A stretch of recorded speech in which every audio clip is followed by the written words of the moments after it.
Hello বন্ধুরা, আজ আমি চলে এসেছি আরও একটি ইন্দোনেশিয়ান হরর মুভি নিয়ে, যার নাম সো সো কৃতিকা। কেমন হবে যদি কেউ সন্তান পাওয়ার আশা শয়তানের সাথে চুক্তি করে আর ডেকে নিয়ে আসে কোনো শয়তান আত্মাকে। এই মুভিতে এরকম একটি মেয়েকে দেখানো হয়েছে যে মেয়েটির ভুলের জন্য তার পরিবারে নেমে এসেছে একটা ভয়ানক অন্ধকার ছায়া। কী হয়েছিল সেদিন রাতে সেটি জানতে হলে ভিডিওটি স্কিপ না করে সম্পূর্ণ দেখুন। মুভিটা অনেক ইন্টারেস্টিং এবং ভয়ানক হতে চলেছে। তো চলুন বন্ধুরা, বেশি কথা না বাড়িয়ে গল্পের দিকে যাওয়া যাক। মুভির শুরুতে এক বৃদ্ধ মহিলাকে দেখানো হয়। তিনি একটা ক্যামেরার সামনে বলছিলেন যে শয়তানের সাথে কখনো চুক্তি করবেন না। আমি এই ভুলটা করে আমার হাজব্যান্ড আর সন্তানকে হারিয়েছি। তারপর আমরা ইউনি নামের একটা মেয়েকে একটা সম্মানের কাছে সাহায্য নিতে দেখতে পাই। সেই মেয়েটি আসলে অ্যান্টেন নামের একটা ছেলেকে নিজের করতে চেয়েছিল। সেই সম্মানের কাছে রিকোয়েস্ট করে যে সে যেন অ্যান্টেনের স্ত্রী কোনো ক্ষতি না করে। মানে বন্ধুরা, আমরা এখানে বুঝতে পারি ইউনি যাকে লাইক করতো সেই ছেলেটির স্ত্রীও আছে। এরপর সম্মানটি রিচুয়াল শুরু করে আর একটি চিকেনকে বলি দিয়ে তার লিভারটা ইউনিকে খাইয়ে দেয়। এই রিচুয়াল করার পর থেকে ইউনি সারা রাত দিন রাত একটি জলাশয়ে দাঁড়িয়েছিল আর সম্মান তার সামনে রিচুয়াল করছিল। এরপর রাত্রি গভীর হলে সেখানে একটা আত্মা চলে আসে আর সিনটি এখানেই কাট হয়ে যায়। তারপর 1992 সালের দৃশ্যে দেখানো হয় ইউনি আর একজনের বিয়ে হয়ে গিয়েছিল। ইউনি এখন 7 মাসের প্রেগনেন্ট। ইউনির বেবি শাওয়ার অনুষ্ঠান চলছিল, যেখানে জিনান তার মেয়ের পেট থেকে গঙ্গা জল নিয়ে স্নান করায় যাতে ইউনি এবং তার বাচ্চার শক্তি বাড়ে। তারপর জিনান একটি মহিলাকে কথা বলতে শুনতে পায় যে সেই মহিলাটি বলছিল যে ফাইনালি অ্যান্টেন বাবা হতে চলেছে, অর্থাৎ অ্যান্টেনের বেবি হতে চলেছে, যেটা এখন তার প্রথম স্ত্রী থেকে পায়নি। আর একটা মহিলা বলে যে অ্যান্টেন 2টা বউ থাকা সত্ত্বেও সে এত শান্তিতে আছে। এর উত্তরে অন্য মহিলাটি বলে যে অ্যান্টেন 2টা বউকে নিয়ে সুখী, কারণ সে তার 2টা বউকে আলাদা করে রেখেছে। তারপর অনুষ্ঠান শেষ হয়ে যাওয়ার পর এই মহিলাটি ইউনির কাছে আসে আর তাকে ভালো থাকতে বলে, তাকে জাপানের কালচার এর ব্যাপারে বলতে থাকে এবং আরও বলে সে যেন নুরির মতো মিসক্যারেজ না হয়। এখানে আমরা বুঝতে পারি অ্যান্টেনের প্রথম স্ত্রীর নাম নুরি। কিছুক্ষণ পর নুরি সেখানে আসে। সে ইউনির জন্য কিছু খাবার এনেছিল। তারপর ইউনি তাকে ঘরের ভেতরে আসতে বলে এবং নুরি প্রেগনেন্সির ব্যাপারে কথা বলতে থাকে। কিন্তু জেনি নুরির আশাতে একদমই খুশি হয়নি। নুরি ইউনিকে বলে যে তার 4 মাসের মিসক্যারেজ হয়ে গিয়েছিল। এরপর অ্যান্টেন বলে যে বৃষ্টি হতে চলেছে এবং নুরিকে জিজ্ঞাসা করে যে সে কি আজকে রাতটা এখানেই থাকবে নাকি ঘরে যাবে। নুরি ঘরে চলে যাবে ঠিক করে। এরপর নুরিকে অ্যান্টেন ঘরে ছেড়ে দিতে চলে যায়। এরপর ইউনি তার মাকে বলে যে তুমি নুরির ব্যাপারে সবসময় নেগেটিভ কেন ভাবো। জেনিন বলে যে আমি জানি তোমরা বন্ধু, কিন্তু এখন তোমরা দুজনেই অ্যান্টেনের স্ত্রী। আর জেনিন আরও বলে যে তুমি যদি নুরির জায়গায় থাকতে তাহলে কি তুমি সিচুয়েশন হ্যান্ডেল করতে পারতে। এখন আমরা বুঝতে পারি জেনিন কেন নুরিকে বিশ্বাস করতে পারছে না, কারণ বন্ধুরা অ্যান্টেনের ফার্স্ট ওয়াইফ নুরি এবং সেকেন্ড ইউনি। এই জন্য সে ভয় পাচ্ছিল যে নুরি ইউনির সাথে যদি কিছু ভুল কাজ করে ফেলে। এরপর অন্যদিকে নুরি অ্যান্টেনকে কিছুক্ষণের জন্য তার ঘরের ভেতরে আসতে বলে যাতে তারা কফি খেতে খেতে কিছু কথা বলতে পারে। এরপর যখন নুরি কফি বানাতে লাগে তখন তার হাত থেকে চামচটি পচকে যায়। আর যখন নুরি এই চামচটি তোলার জন্য নিচে ঝুঁকে তখন আমরা সেখানে একটি আত্মাকে দেখতে পাই। এরপর নুরি অ্যান্টেনকে কফি খেতে দেয়। যখনই অ্যান্টেন কফিতে চুমে দেয় তখনই সে কারো ফুটস্টেপস এর শব্দ শুনতে পায়। এটা শুনে অ্যান্টেন চেক করতে যায়, কিন্তু তখন সে শব্দটি থেমে যায়। নুরি অ্যান্টেনকে জিজ্ঞাসা করে যে কি হয়েছে। এর উত্তরে অ্যান্টেন বলে যে সে কারো ফুটস্টেপসের শব্দ শুনল, কিন্তু নুরি বলে যে সে তো কোনো শব্দ পেল না। এরপর নুরি বলে যে বাইরে বৃষ্টি হতে চলেছে, তুমি এখানে আজ রাতটা থেকে যাও। অন্যদিকে ইউনি অ্যান্টেনের ওয়েট করতে করতে শুয়ে পড়ে। তখনই আমরা একটা ফ্ল্যাশব্যাকে দেখানো হয় যেখানে নুরি ইউনিকে বলে যে সেই প্রথমবারের মতো কাউকে ভালোবেসেছে, এজন্য তার পড়াশোনায় মন বসছে না। ইউনি সব শুনে খুশি হয়ে যায়, কিন্তু নুরি তার প্রমিসের কথা মনে করিয়ে দেয় যে তারা একজনকে দুজন পছন্দ করবে না। তখনই অ্যান্টেন নুরিকে খুঁজতে খুঁজতে সেখানে চলে আসে আর নুরি অ্যান্টেনকে ইউনির সাথে ইন্ট্রোডিউস করিয়ে দেয়। এরপর নুরি আর অ্যান্টেন ক্যান্টিনে চলে যায়। কিছুক্ষণ পর যখন ইউনি লাইব্রেরি যায় তখন সে তাদের দুজনকে সেখানে বসে থাকতে দেখতে পায়। তখনই হঠাৎ একটা আত্মা এসে ইউনির গলা চেপে ধরে, কিন্তু এটা একটি ইউনির খারাপ স্বপ্ন ছিল। এরপর যখন ইউনি উঠে বাথরুমে যেতে লাগে তখনই তার নজর মিররের উপর পড়ে। ইউনি নিজের গলায় সত্যিকারে হাতের চিহ্ন দেখে অবাক হয়ে যায়। এরপর যখন ইউনি বাইরে বসে খাবার খাচ্ছিল তখন আমরা তার পেছনে একটা আত্মাকে দেখতে পাই। ইউনি বুঝতে পারে কেউ তো তার পেছনে আছে। কিন্তু যখন সে পেছনে ঘুরে তখন সে কাউকে দেখতে পায় না। এই জন্য সে এটি ইগনোর করে আবার খেতে শুরু করে। কিন্তু তখন ইউনি একটা ফিমেল ভয়েসের গান শুনে চমকে যায়। এর সাথে তার পেটে বাচ্চার মুভমেন্টের ব্যথা হতে লাগে। এরপর ইউনি তার মায়ের রুমটি চেক করে, কিন্তু সে দেখে তার মা আরামে ঘুমাচ্ছিল। কিন্তু ইউনি যখন আবার তার রুমে যেতে লাগে তখন সে হলে কারো উপস্থিতি অনুভব করে, কিন্তু সেখানে কেউ ছিল না। যখন ইউনি সেখান থেকে চলে যায় তখন আমরা হলে একটা আত্মাকে দেখতে পাই। ইউনি অ্যান্টেনের ব্যাপারে ভাবতে ভাবতে আবার শুয়ে পড়ে, কিন্তু তখনই দরজা খুলে অ্যান্টেন ভেতরে আসে। ইউনি অন্যদিকে ঘুরে অ্যান্টেনকে শুয়ে পড়তে বলে, তাই জন্য এদিন কোনো কথা না বলে চুপচাপ শুয়ে পড়ে। আর তখনই একটা ডেমনি হাত ইউনির পেটে টাচ করে। ইউনির ব্যাপারটা খুব অদ্ভুত লাগে, এজন্য সেখান থেকে পালানোর চেষ্টা করে, কিন্তু বাইরে এসেই ইউনি অ্যান্টেনকে দেখে চমকে যায়। এরপর অ্যান্টেন যখন ঘরের ভেতরে ঢোকে তখন সেখানে জেনেনকে দেখতে পায়। জেনেন অ্যান্টেনকে বলে তাকে আরও বেশি করে ইউনিকে অ্যাটেনশন দিতে হবে। এরপর অ্যান্টেন তার কাছে ক্ষমা চায় আর সেখান থেকে চলে যায়। এরপর জেনিন ও যখন সেখান থেকে চলে যাচ্ছিল তখনই তার পায়ে একটা পুঁটলি লাগে। সেই পুঁটলির ভেতরে ব্ল্যাক ম্যাজিকের জিনিস ছিল। এরপরের দিন সকালে জেনিন ইউনিকে আরও বেশি সাবধান থাকতে বলে, কিন্তু তখনই ইউনির শরীর খারাপ হতে লাগে। পরে ইউনি ছোটে ওয়াশরুমে চলে যায় আর সে ওয়াশরুমে গিয়ে রক্ত বমি করে এবং বমির সাথে পেরেক দেখে চমকে যায়। কিন্তু যখন তার মা সেখানে আসে তখন ইউনি দেখে যে বেসিনটি পুরো পরিষ্কার আর সেখানে কোনো রক্ত বা পেরেক কিছু ছিল না। এটা দেখে ইউনি আরও চমকে যায়। কিছুক্ষণ পর অ্যান্টেন তাকে হাসপাতালে নিয়ে যায়। সেখানে ডাক্তার তাকে বলে যে ইউনির বেবি একদম ঠিক আছে। এরপর ডাক্তার ইউনিকে চিন্তা করতে বারণ করে। যখন তারা ঘরে ফিরছিল তখন একটা আত্মা তাদের কারের সামনে দিয়ে চলে যায়। অ্যান্টেন আত্মাটাকে দেখতে পায় কার থেকে বেরিয়ে আসে চেক করার জন্য, কিন্তু সেখানে সে কাউকে দেখতে পায় না। আর যখন সে কারের দিকে যেতে লাগে তখন আমরা দেখতে পাই সেই আত্মা তাকে দেখছিল।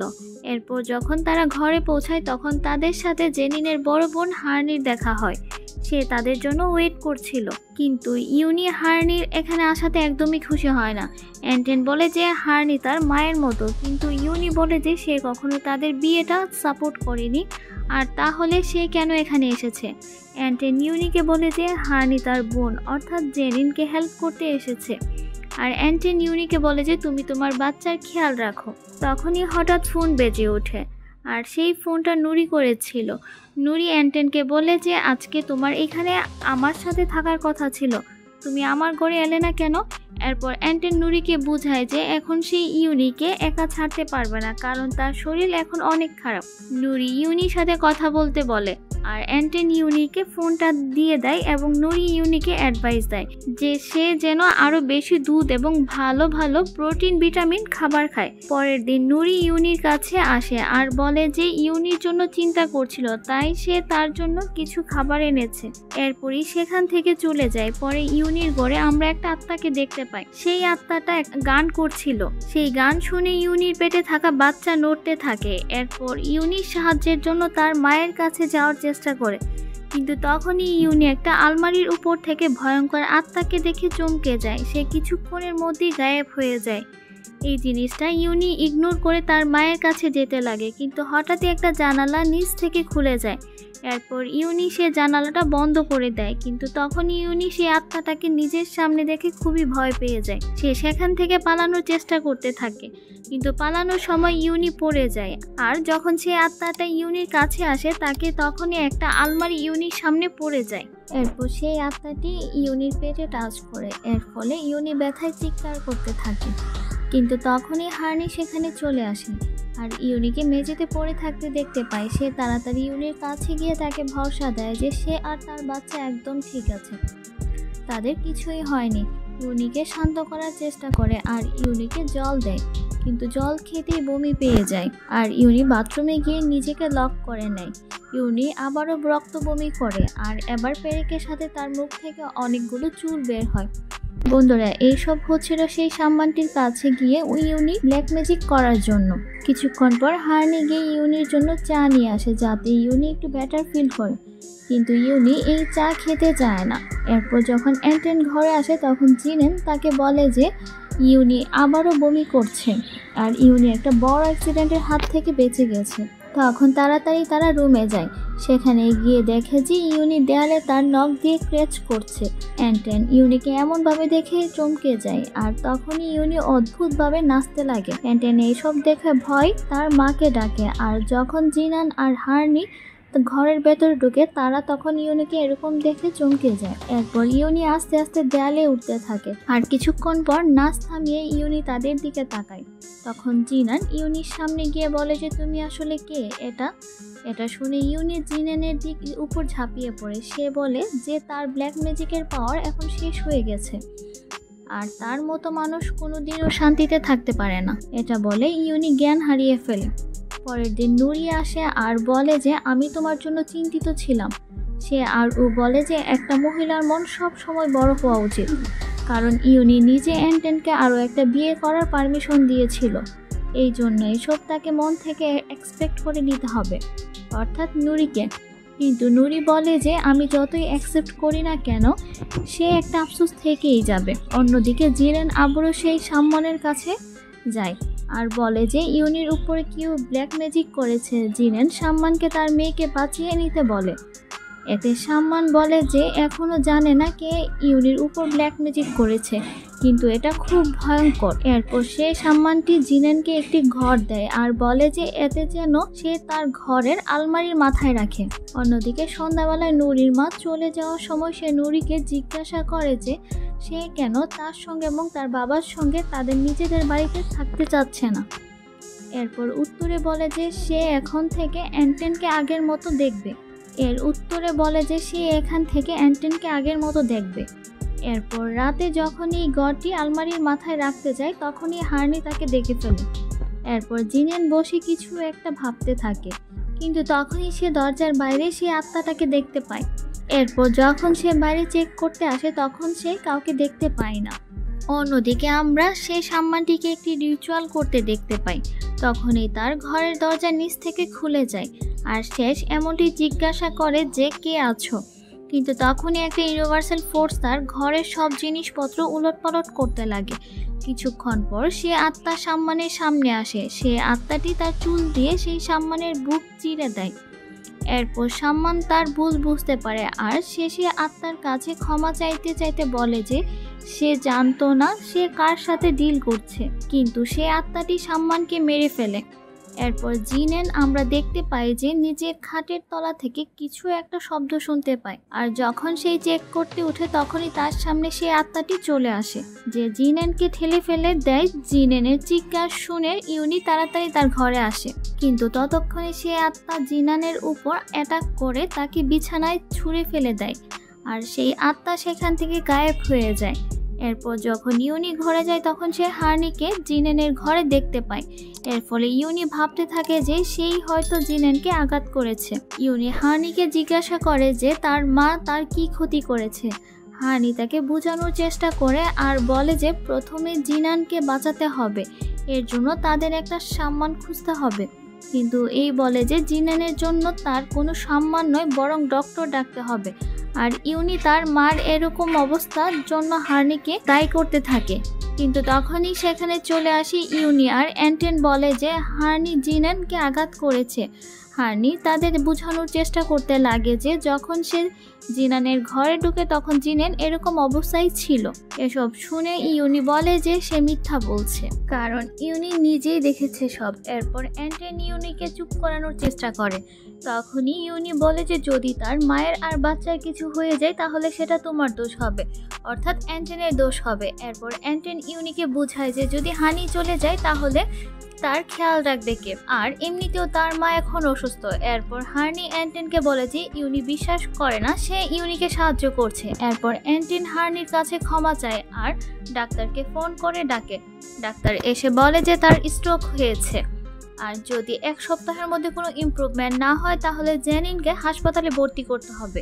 এরপরের দিন সকালে যখন হার্নি ঘরে ফিরে যাচ্ছিল তখন আবার তার কাছে ক্ষমা চায়। কিছুক্ষণ পর নুরি অ্যান্টেনের ঘরে আসে ইউনির খেয়াল রাখার জন্য, কারণ অ্যান্টেন শহর থেকে বাইরে চলে যাচ্ছিল।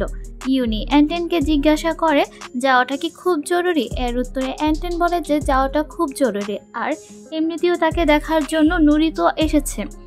এরপর তারা দুজনকেই অর্থাৎ ইউনি আর নুরি কিচেনে চলে যায় ডালিয়া বানাতে। নুরি ইউনিকে বসতে বলে ভেজিটেবল কাটতে লাগে, কিন্তু কিছুক্ষণ পর ইউনি একটা জিনিস দেখে চমকে যায়। সেটা হলো নুরি তার নিজের হাতের আঙুল কাটছিল। ইউনি নুরিকে থামানোর চেষ্টা করে, কিন্তু নুরি রেগে গিয়ে ইউনির দিকে তাকায় আর একটা ছুরি নিয়ে ইউনির দিকে এগোতে থাকে। কিছু বুঝে ওঠার আগেই ইউনির পেটে ছুরি ঢুকিয়ে দেয় আর আমরা দেখতে পাই ইউনি সবকিছু স্বপ্ন দেখছিল। এরপর নুরি আবার ইউনিকে কিচেনে নিয়ে যায় আর ইউনিকে বসে থাকতে বলে। ইউনি নোটিস করে যে সে ঠিক এভাবেই ভেজিটেবল কাটছে যেমনটা সে স্বপ্নে দেখেছিল। এবার নুরি আর হাত কাটছে না, কিন্তু রেগে গিয়ে ইউনির দিকে দেখে আর একটা ছুরি নিয়ে ইউনির দিকে এগোতে থাকে।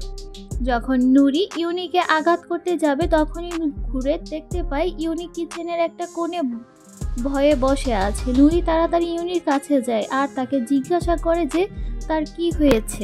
এরপরেই ইউনিকে চেয়ারে বসিয়ে দেয়। কিছুক্ষণ পর যখন ইউনি জিনানকে স্যুপ খাওয়াচ্ছিল তখন নুরি সেখানে চলে আসে আর বলে যে জিনানের ফেসিয়ালের দরকার, কিন্তু আমরা দেখতে পাই যে নুরিকে দেখে সে খুবই ভয় পাচ্ছিল। এরপরে নুরি জিনানকে তার ঘর থেকে বাইরে নিয়ে আসে আর তখনই ইউনির পেটে ব্যথা হতে লাগে। নুরি বলে যে সে হয়তো হাঁপিয়ে গিয়েছে আর এই কারণেই হার্বাল চা বানাতে যায়। জিনান কিছু একটা বলার চেষ্টা করতে থাকে, কিন্তু ইউনি তার কথা কিছুই বুঝতে পারে না আর জিনানকে খাবার খাওয়াতে লাগে। কিন্তু যখন জিনানের পেটে ব্যথা আরও বাড়তে থাকে তখন সে নুরিকে খুঁজতে চলে যায়।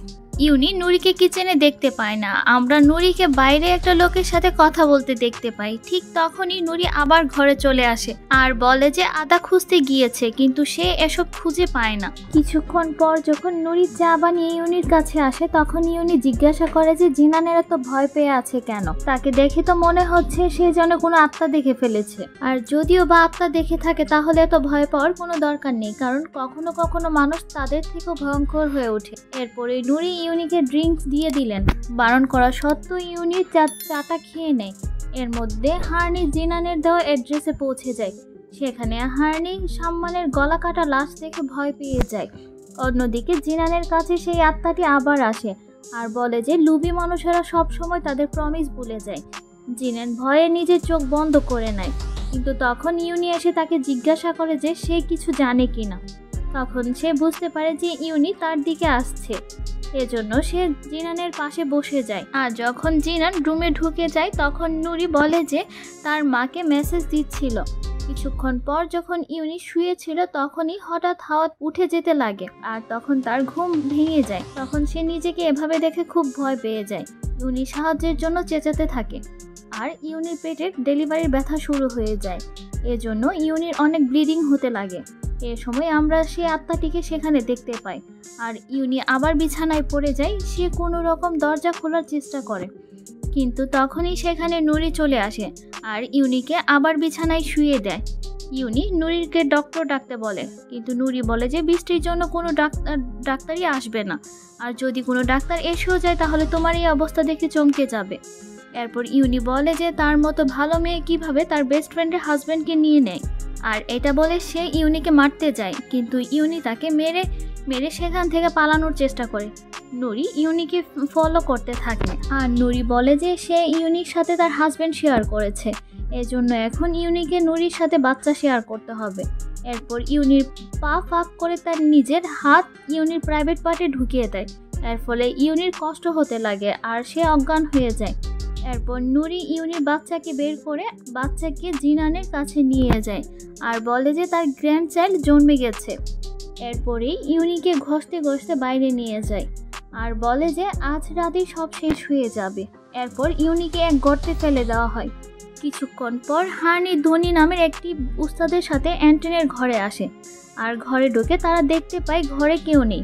হার্নি জিনানকে খুঁজতে তার রুমে যায়।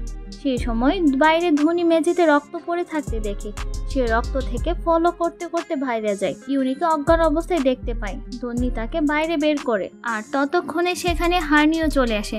হার্নি ইউনিকে হুঁশ ফিরিয়ে আনে আর জিজ্ঞাসা করে এমন অবস্থা তোমার কে করলো। এর উত্তরে ইউনি নুরির নাম রিভিল করে। কিছুক্ষণ পর যখন অ্যান্টন ঘরে ফেরে তখন সে ওই ইউনির এরকম অবস্থা দেখে খুবই চিন্তিত হয়ে পড়ে। এরপর ধোনি আর অ্যান্টন নুরির ঘরে যায় আর তারা দেখতে পায় নুরির ঘরের দরজাটি লক। তখন অ্যান্টন বলে যে সে জানে নুরি ঘরেই আছে আর নুরির ঘরের দরজা খুলতে বলে। কিন্তু যখন অ্যান্টন কোনো উত্তর না পায় তখনই দরজা ভাঙার সিদ্ধান্ত নেয়। তারা ভেতরে ঢুকে দেখে যে নুরি একটা রিচুয়াল করছে। এটা দেখে অ্যান্টন খুব ঘাবড়ে যায়। এরপর নুরি বলে অ্যান্টন যদি তার না হয় তাহলে সে ইউনিরও হতে পারবে না। এটা বলে নুরি প্রজেস্ট হয়ে যায় আর নিজের শক্তি দিয়ে অ্যান্টন আর ধোনিকে ঠেলে দেয়। এরপরই সেখান থেকে গায়েব হয়ে যায়। ধোনি নুরিকে খুঁজতে বাইরে যায়। সেখানে নুরি তাকে পেছন থেকে হামলা করার চেষ্টা করে, কিন্তু ধোনি বেঁচে যায় আর লড়াই করতে থাকে। ধোনি নুরিকে দূরে ঠেলে দেয়। এরপর ধোনি প্রয়াস পড়তে শুরু করে। এরই মধ্যে সেই আত্মাটি আসল রূপে আসতে থাকে। কিছুক্ষণ পর নুরি সেখান থেকে চলে যায়। এর পেছনে রয়ে যায় সেই আত্মাটি। এরপর সেও গায়েব হয়ে যায়। নুরি সোজা ইউনির কাছে চলে যায় ইউনিকে মারতে, কিন্তু ইউনি কোনো রকমে সেখান থেকে পালানোর চেষ্টা করে। এরই মাঝে নুরি ভুল করে অ্যান্টনকে আঘাত করে ফেলে। এর ফলে নুরি শকড হয়ে যায় আর অ্যান্টনের সাথে কাটানো সব মুহূর্ত মনে পড়তে থাকে। যখন নুরি কিছুই বুঝতে পারে না তখন সেখান থেকে সে পালিয়ে যায়। এখানে একটা সত্য রিভিল হয়। আমরা জানতে পারি যে মুভির প্রথমে যে বৃদ্ধ মহিলাটিকে দেখানো হয়েছিল সেই আসলে ইউনি ছিল। সে বলে যে অ্যান্টন সেই সময় মারা গিয়েছিল, অর্থাৎ যখন নুরি অ্যান্টনকে ছুরি দিয়ে আঘাত করেছিল। আর সেদিনের পর থেকে ইউনি নুরিকে আর কখনোই দেখতে পায়নি। আর এই মুভিটি এখানেই শেষ হয়ে যায়। তো বন্ধুরা, এই ছিল আজকের মুভি এক্সপ্লেনেশন। আমাদের ভিডিওটি যদি ভালো লেগে থাকে তাহলে অবশ্যই চ্যানেলটি সাবস্ক্রাইব করে আমাদের সাথে থাকবেন এবং বেল আইকনটি অন করে রাখবেন। আপনার মূল্য মন্তব্যটি কমেন্ট বক্সে কমেন্ট করে ভিডিওটি লাইক করতে ভুলবেন না।